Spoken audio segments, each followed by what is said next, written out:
আসসালামু আলাইকুম। কেমন আছেন আপনারা? দোয়া করি ভালো থাকেন সকলেই। আমার এই চ্যানেলটিকে সাবস্ক্রাইব করুন।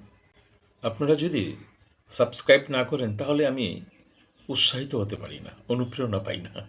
নতুন, নতুন বিষয়বস্তু নিয়ে কেউ যদি খাবারের সাথে বিষ মিশিয়ে দেয়, তার চিকিৎসা আছে। কিন্তু কানে যদি কেউ বিষ ঢেলে দেয়, তার কোনো চিকিৎসা পৃথিবীতে নেই।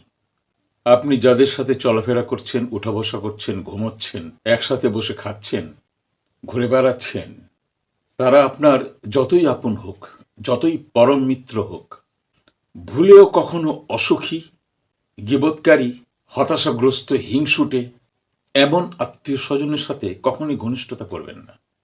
তাদের সাথে হাঁটবেনও না, বসবেনও না, চলাফেরাও করবেন না। তাদের কোনো কথাই কানে নেবেন না।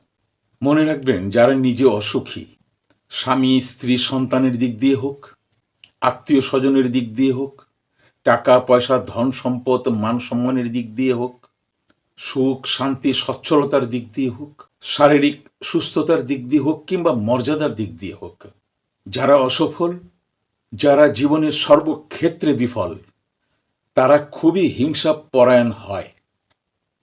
মনে রাখবেন, মরা গরুর বড় চোখ। তাই তারা অন্যের সুখী জীবনকে একদমই বরদাস্ত করতে পারেন না। অন্যের সুখের জীবনটাকে তারা কখনোই গ্রহণ করেন না।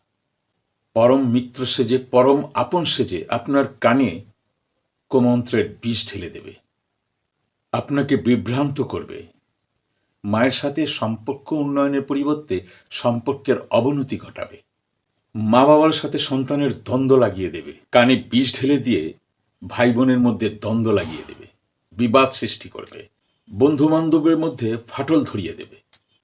এটাই তাদের ধর্ম, কানে বিষ ঢেলা, এটাই তাদের প্ল্যাটফর্ম। মানুষদেরকে বলা হয় সংকীর্ণ মনের হতাশাগ্রস্ত মানুষ।